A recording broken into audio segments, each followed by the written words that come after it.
Ahí está, listo, ya se está grabando.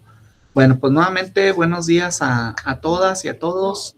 Bienvenidos, bienvenidas. Gracias por estar en esta sesión.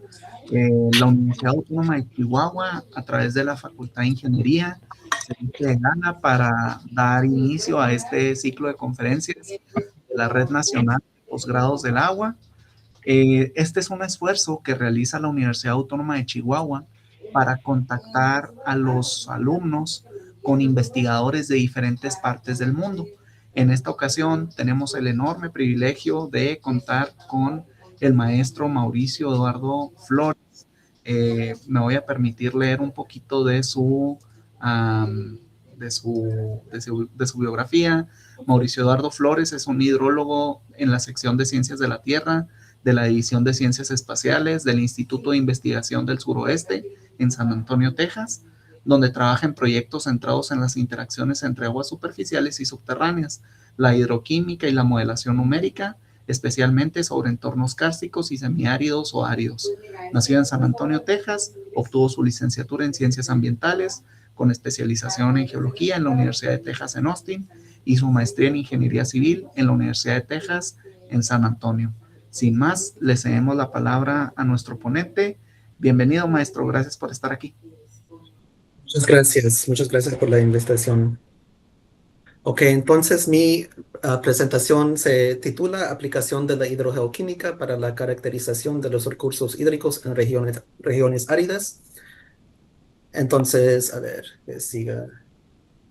Ok, entonces los temas de la presentación primero voy a dar platicar sobre los antecedentes y después voy a platicar un poco más sobre la hidrogeoquímica como herramienta en la ciencia hidrológica.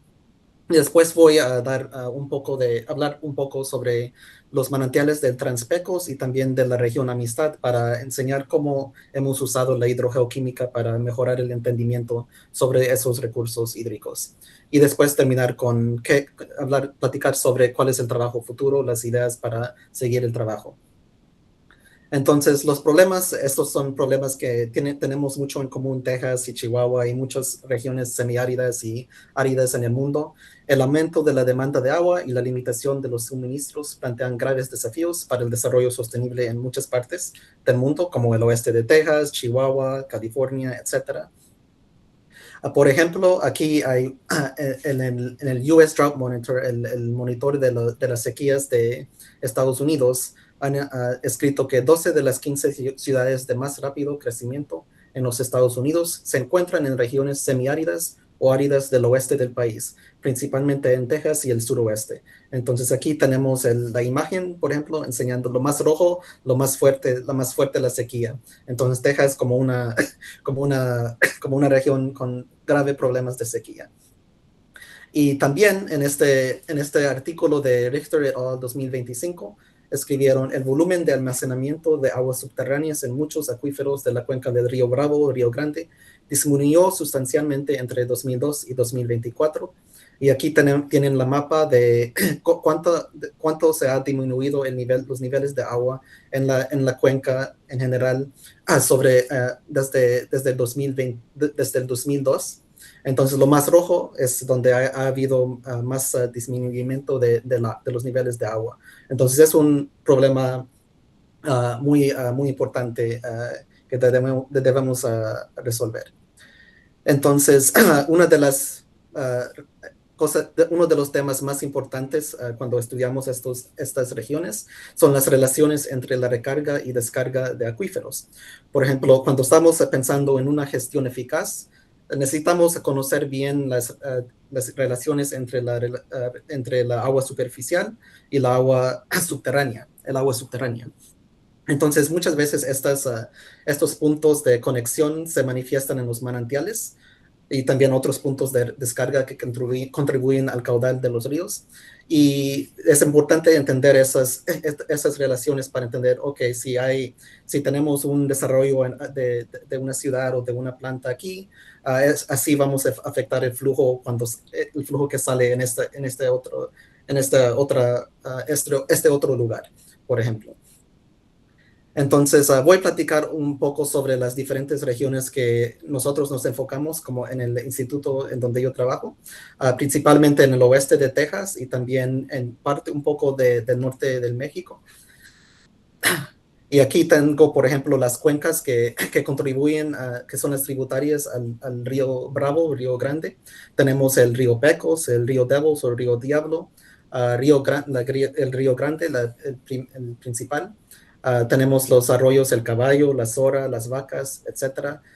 Y también considerando los acuíferos mayoritarios de la región, el Edwards Trinity, y compartido entre ambos países, y el aluvión del Pecos. Entonces, a pesar de la importancia de todos estos problemas y de esos recursos hídricos en estas regiones áridas, todavía persisten muchas incertidumbres. Por ejemplo, ¿cuáles son las áreas de origen o recarga de los manantiales y las relaciones entre los distintos manantiales?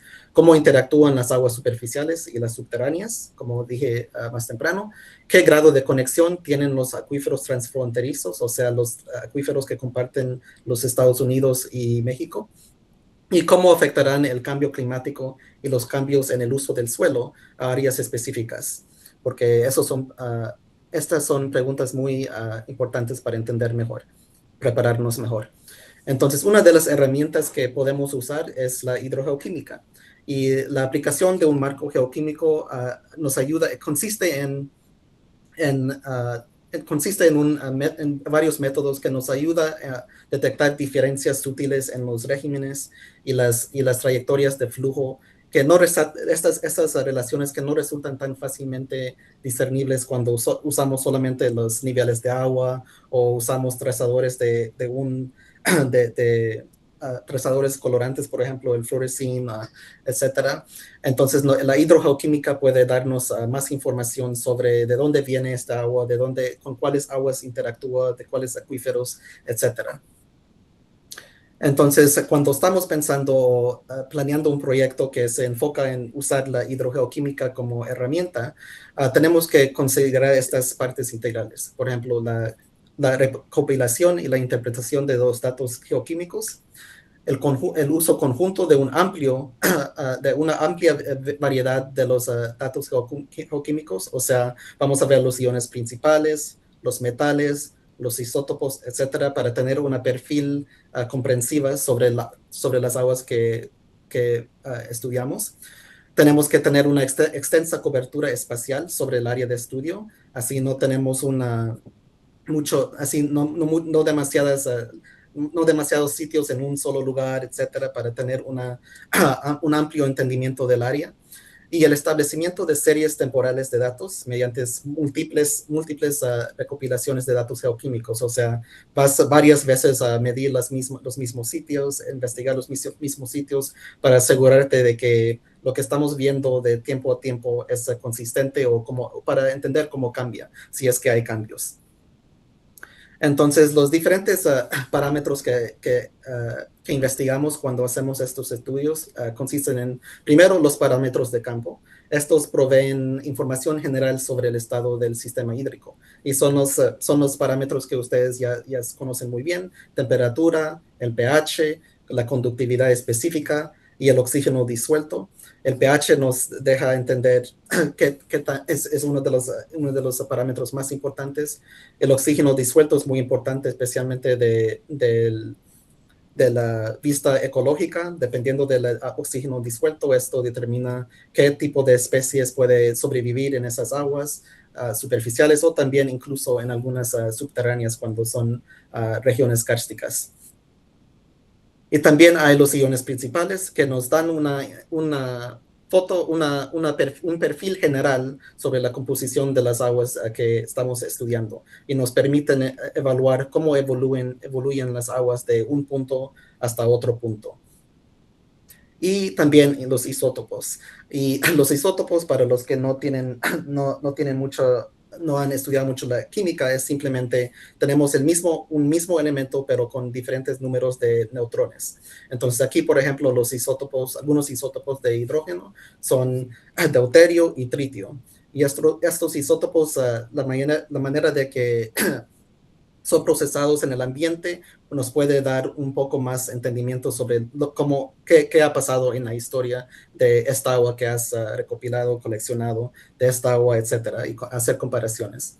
Hay algunos ejemplos de los diferentes isótopos, por ejemplo, hay el oxígeno 18, y nos ayuda a medir las tendencias climáticas a largo plazo, como por ejemplo los cambios en la temperatura del océano, y también entender las relaciones de precipitación y evaporación. Y también nos puede dar algún entendimiento sobre la elevación de recarga. Dependiendo de este oxígeno 18, podemos ver, ok, si esta agua tiene esta cantidad de oxígeno 18, tal vez se recargó más alto en las montañas versus, por ejemplo, aquí en el valle más bajo, y nos puede ayudar en determinar las áreas de origen de las aguas. El deuterio es similar, en combinación con oxígeno 18, nos ayuda a medir las tendencias climáticas a largo plazo y entender los regímenes de recarga. Ya. Y también tenemos el tritio, por ejemplo, es otro isótopo de hidrógeno que nos ayuda a entender entre, por ejemplo, la recarga más reciente versus la recarga que aconteció antes de 1950. Y la teoría sobre el uso del tritio es que cuando los Estados Unidos hicieron exámenes sobre usar las bombas atómicas en la década de 1950. Esto alteró los niveles de tritio en la atmósfera y en el ambiente en general. Entonces coleccionando estas muestras, podemos entender, ok, estas aguas recargaron después de que hubieron esos lanzamientos de las bombas versus después de las bombas, etcétera. Y nos puede servir como un trazador de la edad de las aguas. Tenemos el carbono 13, que nos ayuda a distinguir entre fuentes de actividades microbianas, de vegetación, de carbonato y otros diferentes tipos de suelo. Y también nos ayuda a entender un poco sobre la edad del agua. El carbono 14, que es para datación por el radiocarbono de las aguas subterráneas. Y también tenemos el estroncio, las relaciones del estroncio 87 con el estroncio 86, que nos deja entender con cuáles piedras, cuál tipo de piedras o cuál acuífero estas aguas interactúan en su flujo. Por ejemplo, estas aguas interactuaron con las piedras carbonatas, o estas aguas interactuaron con las aguas volcánicas, etcétera. Y también hay muchos otros isótopos que son útiles en la hidrogeoquímica, por ejemplo, boro 11, los isótopos de nitrato, que nos ayudan a entender más las posibles fuentes de contaminación, por ejemplo, también de plomo, etcétera, muchos isótopos que pueden ser usados en la hidrogeoquímica. Entonces voy a empezar a platicar sobre los manantiales del Transpecos. Entonces, el Transpecos es esta región de Texas, que en el oeste de Texas. Entonces, aquí tenemos una mapa de Texas y ahí nos enseña dónde queda el Transpecos. Entonces, consiste principalmente incluye la cuenca del río Pecos. Y en esta región es conocida por ser muy árida, semiárida y árida. Y hay mucha demanda en los años recientes, por ejemplo, por actividad del gas natural y el petróleo, etcétera, y cómo eso puede afectar los recursos hídricos en el área. Y también en general entender cómo afecta el cambio climático a esta región. Entonces, voy a platicar sobre dos sistemas de manantiales en esta región del Transpecos. Tenemos el sistema de San Solomon, aquí en el más oeste, y también el Comanche, que está en el este, aquí en el condado Pecos. Entonces, los manantiales de San Solomon forman un sistema de manantiales de varios puntos de descarga. Aquí en la intersección entre áreas de tierras altas, en las montañas, por ejemplo, de Apache y de Glass Mountains, le dicen en inglés, y también en los valles también. Entonces, aquí tenemos una mapa de los diferentes manantiales. Ahí es el San Solomon. Manantial San Solomon es el principal de esta familia de manantiales.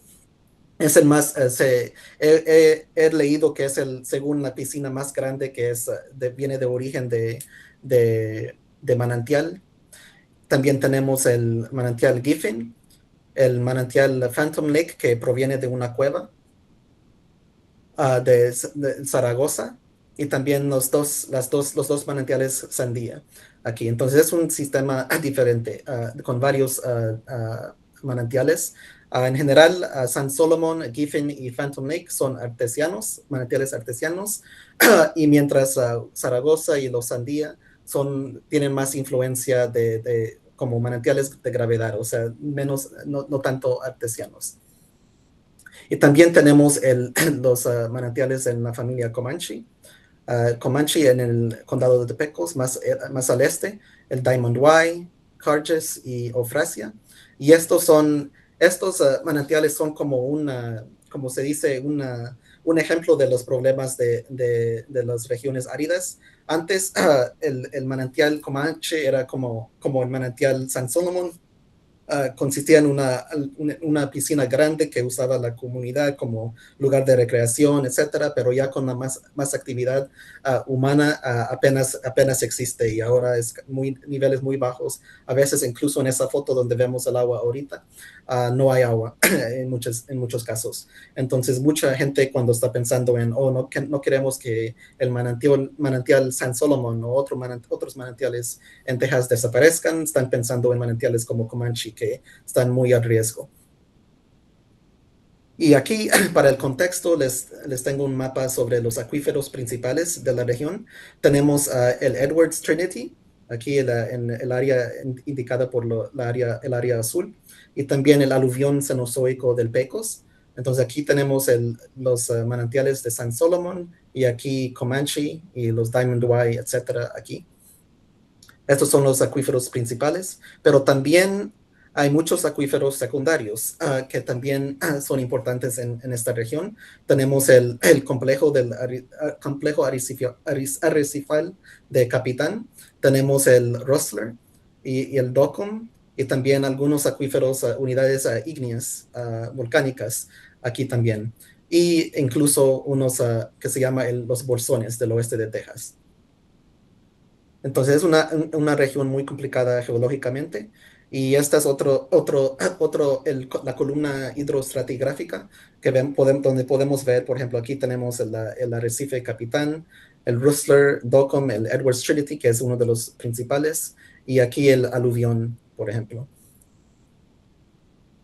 Y aquí es una mapa de las estructuras geológicas que son muy importantes aquí. Es muy complejo. Existen muchas fallas, muchas diferentes sinclinas, anticlinas, etcétera, fosas geológicas, que esto causa que sea muy complejo entender de dónde provienen las aguas, cómo interactúan unas con otras, etcétera.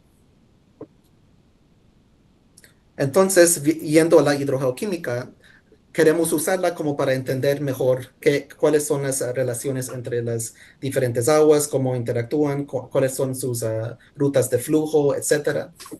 Entonces, primero viendo los iones principales, por ejemplo, de la región, para San Solomon, para los manantiales San Solomon, vemos, por ejemplo, podemos ver, por ejemplo, ok, tenemos estas piedras volcánicas, tenemos Zaragoza, uno de los manantiales, y tenemos el resto de los manantiales y los pozos del Edwards Trinity, etc. Nos puede dar este gráfico, el Piper Diagram, nos puede dar un entendimiento general sobre la química, la composición geoquímica de las aguas de la región. Y nos puede también decidir, ok, cuáles son las posibles rutas de interacción, de mezclamiento de aguas diferentes aquí. Entonces, viendo más profundamente a los iones principales, aquí tenemos un mapa de los diagramas STIF, que nada más nos dejan ver cómo son cómo varían las aguas dependiendo del sodio y clorido, calcio, bicarbonato, magnesio y sodio. Por ejemplo, aquí tenemos lo más alto, la parte de arriba nos enseña cómo es la distribución del sodio y potasio con el clorido, y en medio es el calcio con bicarbonato, y abajo es el magnesio con el sulfato, por ejemplo. Entonces nos puede dar, nos puede dar unas informaciones sobre cómo varían las aguas, cómo comparan las aguas, con una manera visual de ver cómo varían las aguas en una región. Entonces aquí tenemos, por ejemplo, los manantiales de San Solomon. Son en general muy similares con los de Sandía, un poco más, con niveles más altos de sodio y cloruro. Ahí tenemos los pozos del aluvión aquí. Y tenemos mucha variación aquí en los pozos del Edwards Trinity también. Entonces nos enseña que, ok, viendo solamente a los iones principales, nos da información, pero hay mucha variación que también complica el entendimiento sobre los manantiales y los pozos en general. Viendo, por ejemplo, los sólidos disueltos totales,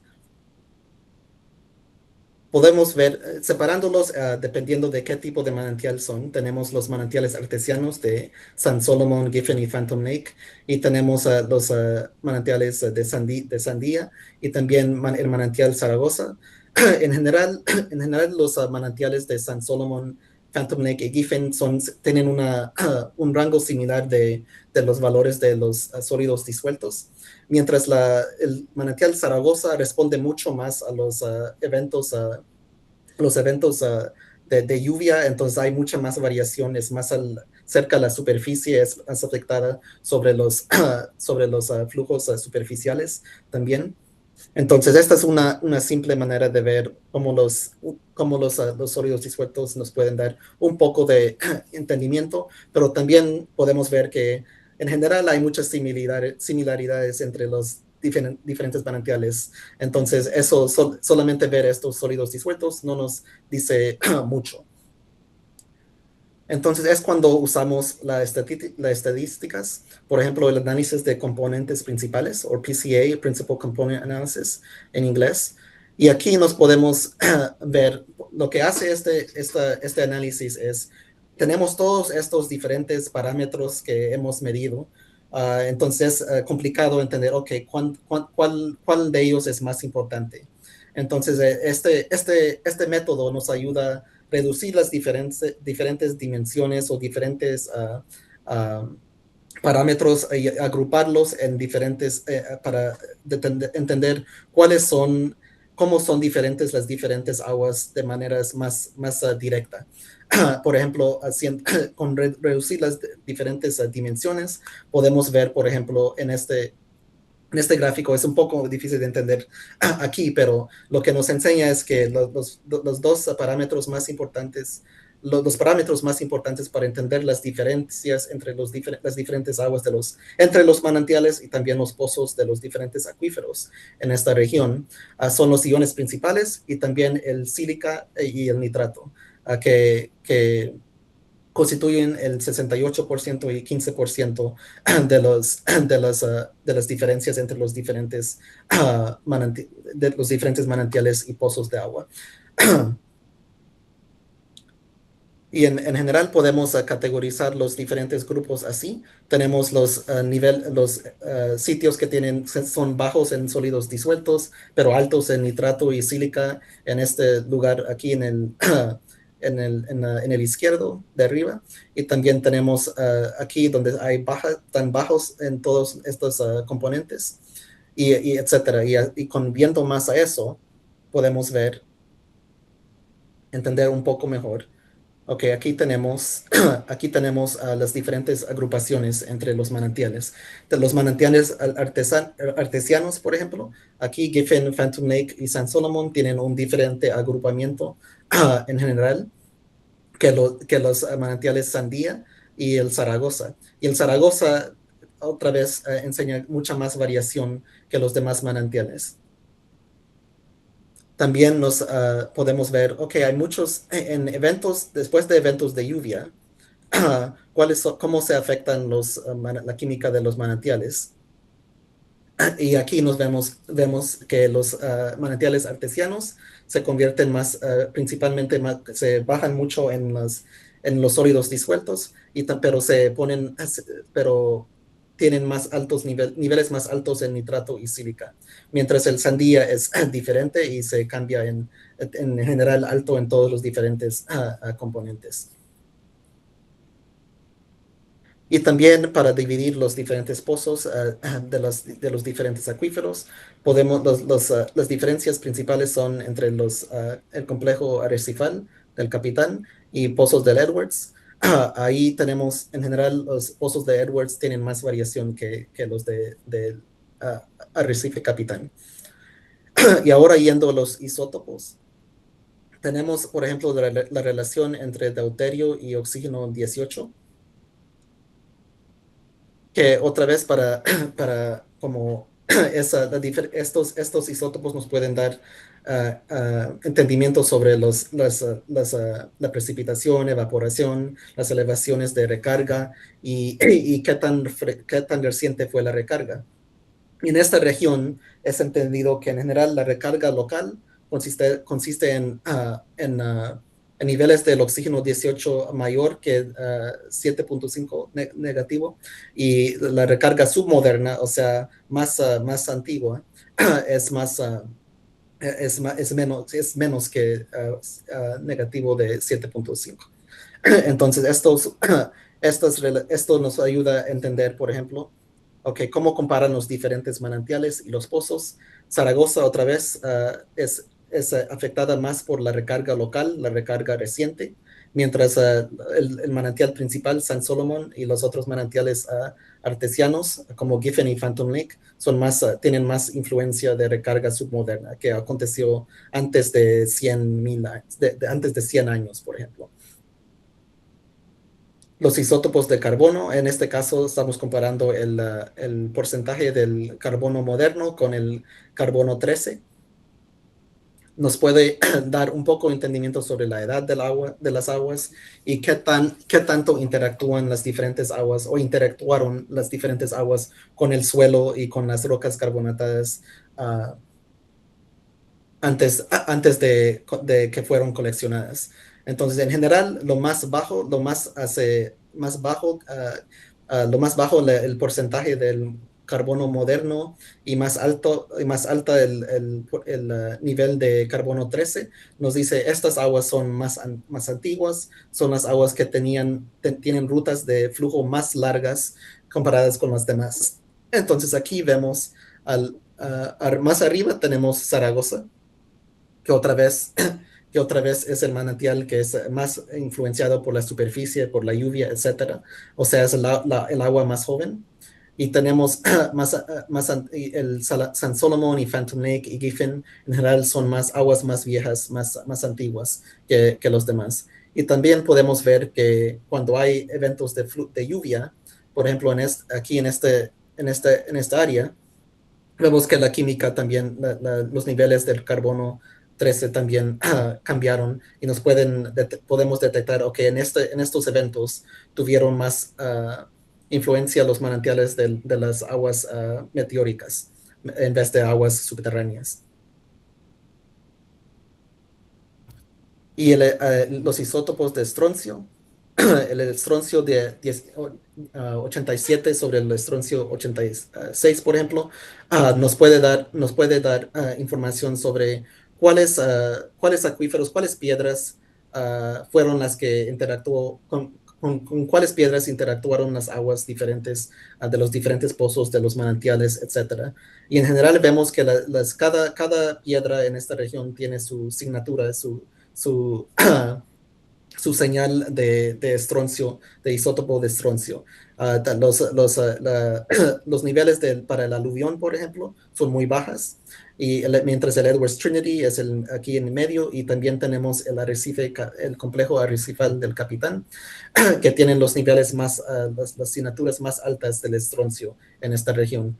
Entonces aquí podemos ver en general los manantiales, la química, los niveles de estroncio para el manantial San Solomon son más similares a las aguas del Capitán, significando que de seguro hay mucha influencia de ese acuífero a las aguas que salen del manantial.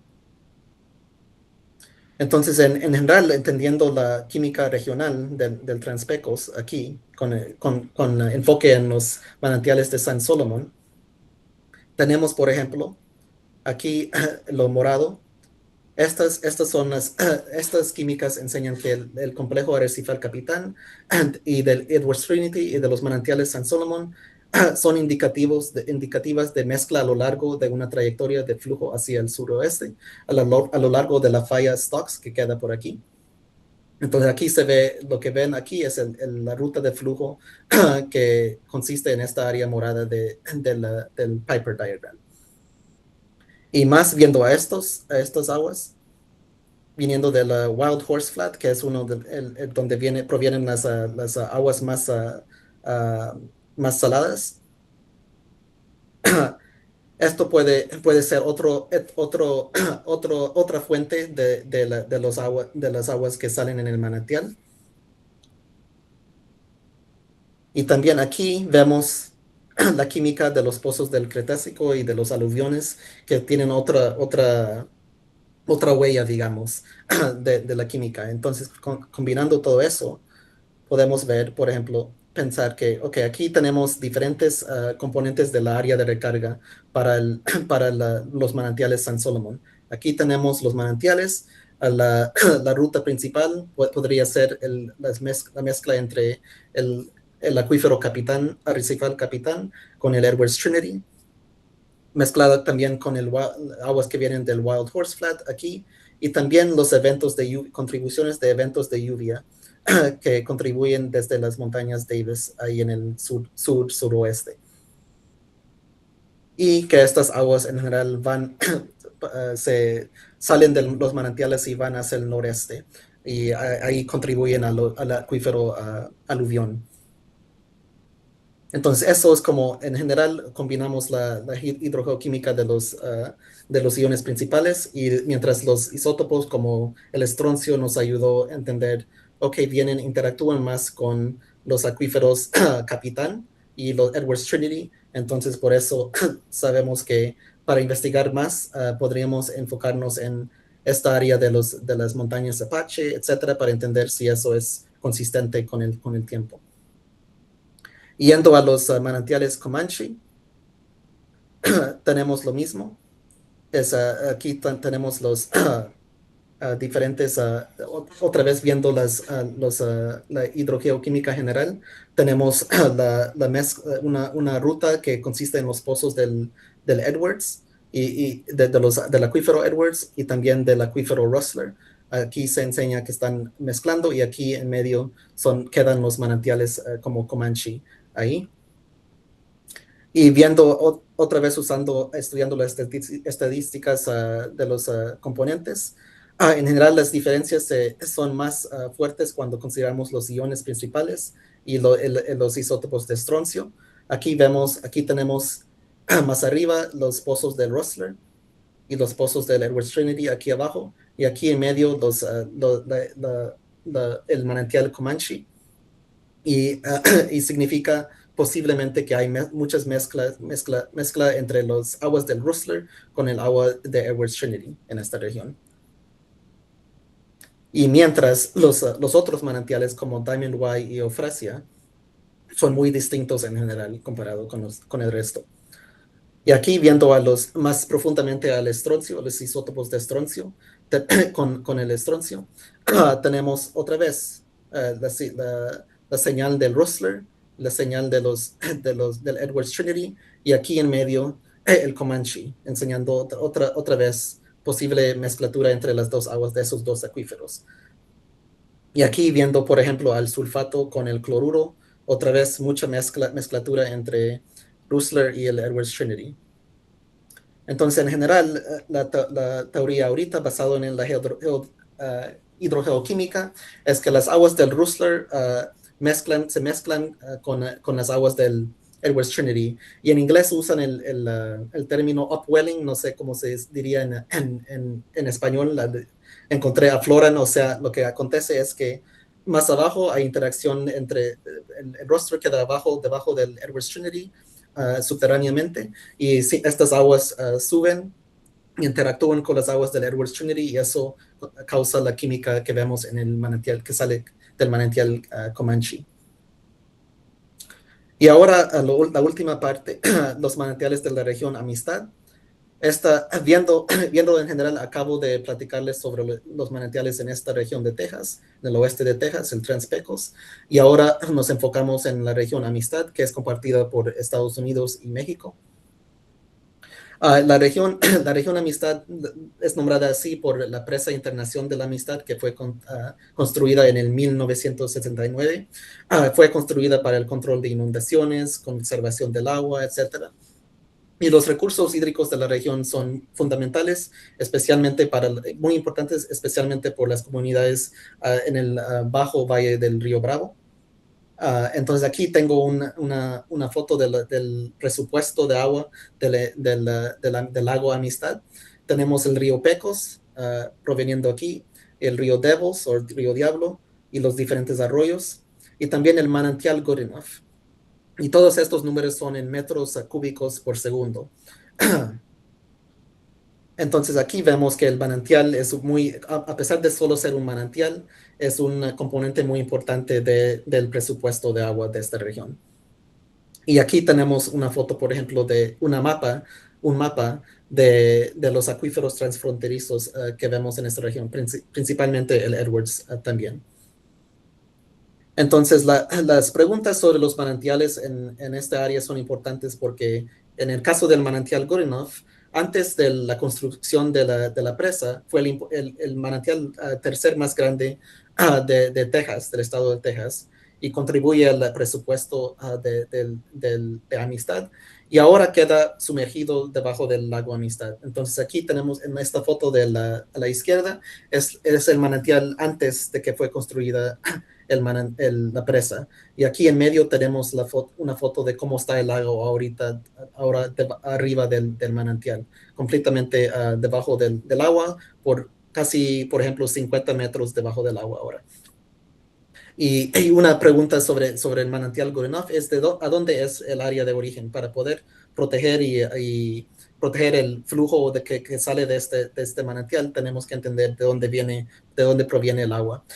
Y en el Tratado de 1944, por ejemplo, es alocado a los Estados Unidos porque la fuente misma, el manantial mismo está ubicado en los Estados Unidos, pero muchas observaciones antes de la construcción de la presa indicaban que tal vez venían del lado mexicano, debido a que respondía más a las tormentas que acontecían solamente en la serranía del Burro y en otras partes de México.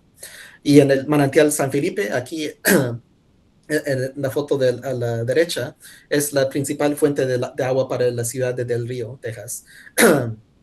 Y con más tiempo, como todos los otros manantiales sobre que he platicado yo, están a riesgo de convertirse completamente secos. Y también existen muchos otros manantiales en la región, como Lourdes, Brotante, Carmina, en el lado mexicano. Entonces, sobre los años hemos ido a ambos países, sitios de ambos países para coleccionar muestras de agua para estudiar la hidrogeoquímica.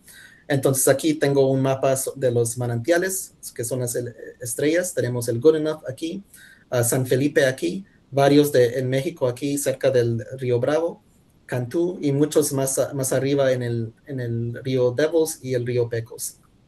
Y muchos pozos también en las cuencas del Caballo y la Zorra en la municipalidad de Acuña. Y aquí unas fotos, por ejemplo, debido a que el manantial Good Enough queda debajo del lago, necesitamos ayuda de buceadores para ir a coleccionar las muestras de agua ahí.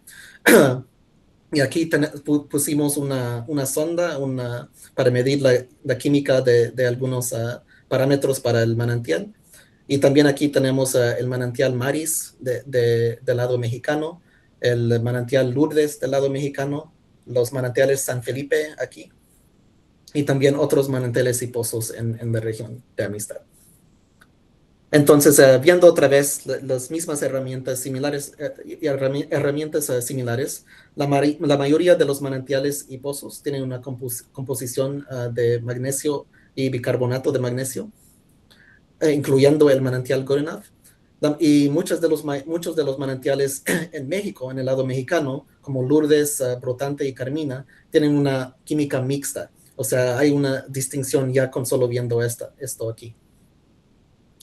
Cuando viendo la isotopía del deuterio y oxígeno 18, podemos ver que las aguas del manantial Goodenough se recargan a elevaciones más altas a comparación con todos los otros manantiales en la región. Aquí tenemos el manantial Goodenough, mientras aquí la mayoría de los manantiales están más aquí y acá.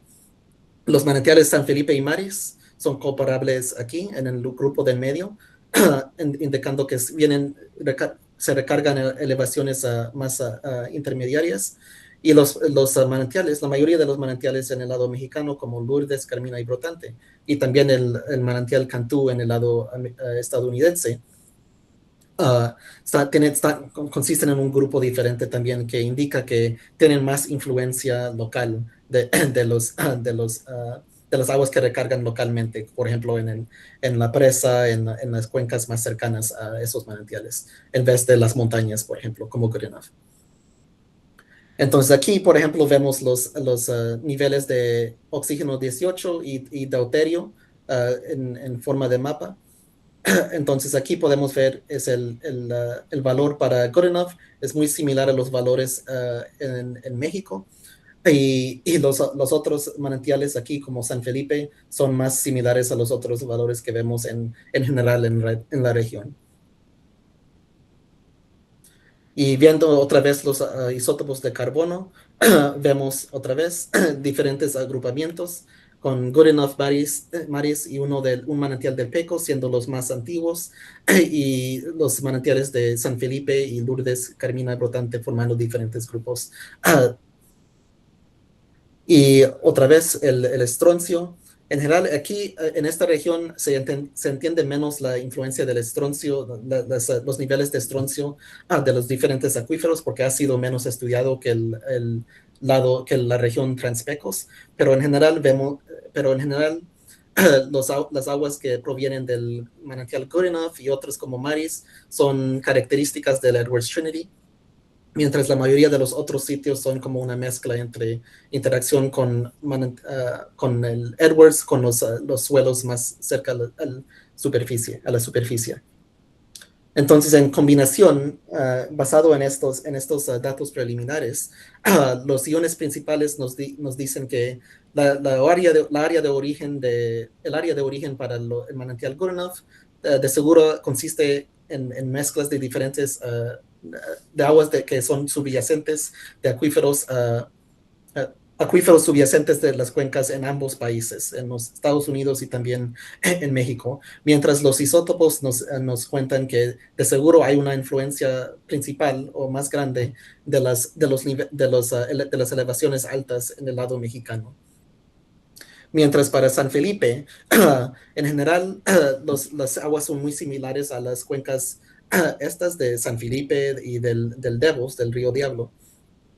Mientras los isótopos también apoyan la idea de que las aguas son una mezcla de las cuencas tan lejanas como el río Diablo, o tan cercanas también como las que influencia la presa Amistad. Entonces, en general, para el trabajo futuro queremos realizar modelos geoquímicos, por ejemplo, utilizando FRIXI, FAS y otros para entender mejor los datos que hemos ya coleccionado. O sea, vamos a hacer, por ejemplo, modelación de, si tenemos este pozo y este pozo, o este pozo y este manantial, ¿cuáles son los procesos que pueden afectar la química, el cambio de química entre los dos puntos? También realizar campañas adicionales de muestreo para tener esa resolución temporal que es robusta y fuerte para entender los recursos, ampliar el conjunto de parámetros geoquímicos. Por ejemplo, mencionó que hay muchos más isótopos que se podrían utilizar, y también realizar más monitoreo hidrogeoquímico del manantial Goodenough y otros manantiales, y también ampliar el uso de sensores remotos, o sea, datos satélites para entender el uso de suelo y la calidad del agua con resolución más amplia también. Y con eso, todo este trabajo fue gracias a diferentes organizaciones que nos ayudó.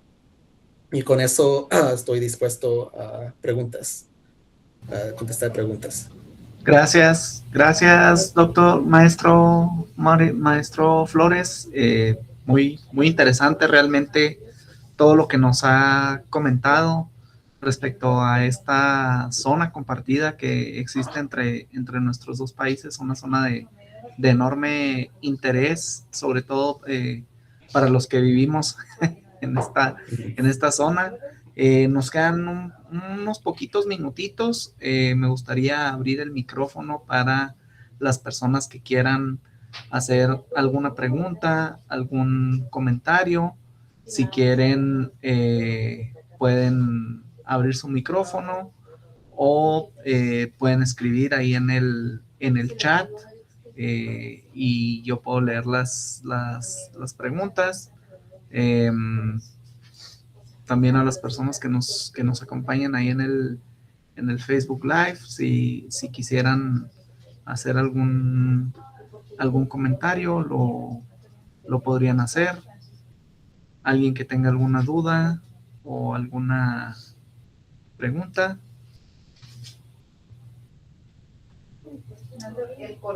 A ver, permítanme, por acá estoy viendo una. Dice acá, ¿cómo afecta el cambio climático a la precipitación en esta zona? ¿Algo que quieras comentar, Sí, maestro?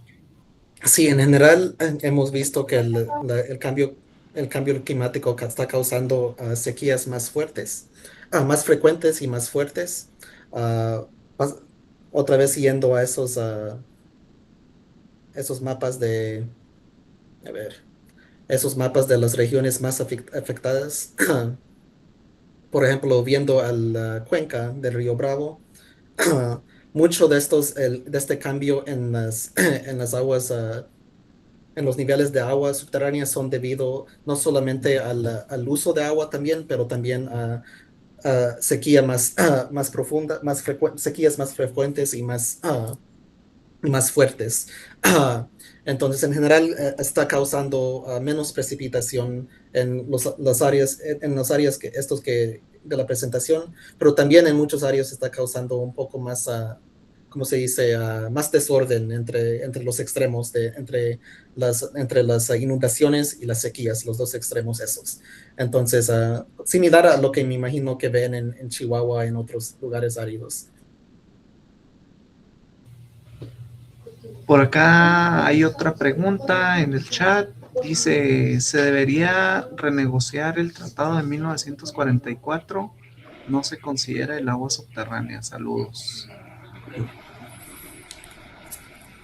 Sí, ¿Qué es opinas, un poco maestro? más allá de la doctora Sánchez diría también que no considera el tratado no considera el agua subterránea, sí. Entonces, Por acá alguien está levantando la mano. Abel Ruiz Castro, ¿gustas comentar algo? Bueno, buenos días. Buen día, adelante, por favor. Muchas gracias por la presentación, muy interesante. Y nada más, mi única pregunta es, en el título de la presentación menciona que se hace uso de la hidrogeoquímica para gestión de los recursos hídricos en zonas áridas. Ya vimos cómo toda esta información nos da, todos estos métodos nos dan información sobre los recursos hídricos de esa zona. Ahora, ¿cómo ayuda esto a la gestión?